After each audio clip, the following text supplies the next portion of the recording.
First impression, Chad, as you share this story is my heart aches for you in that situation, and I have a lot of empathy for people who maybe didn't have the tools, made some poor choices, but you add on top of that an injury and chronic pain.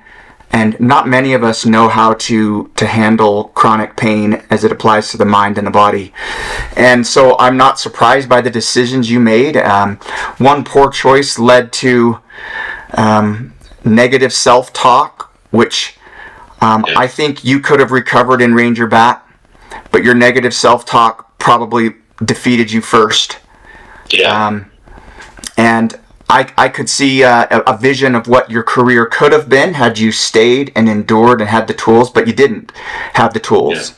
Yeah. And that's not of your own making. You know, when we talk about childhood trauma, and I've interviewed some people here on the channel who have gone through some hellacious childhood trauma, and come out on the other side and are now starting to find those coping skills, those ways to do it healthy. But I'm so glad to see that you have come to the place where you are now, and I know we're going to talk about this healing that's taking place still today.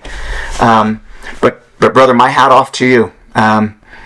It's things that weren't your fault you were dealing with, and you had to learn the hard way, and it sucks that had to be the case. When you say airborne jump, and I think for the global audience who's tuning in, it's jumping out of an airplane about 1,500 feet.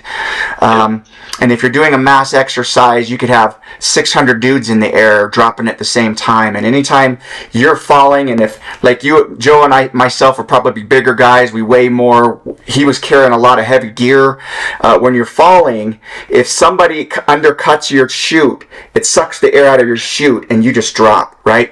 And they tell you that if you drop and you hit someone's chute, you're supposed to run off of it.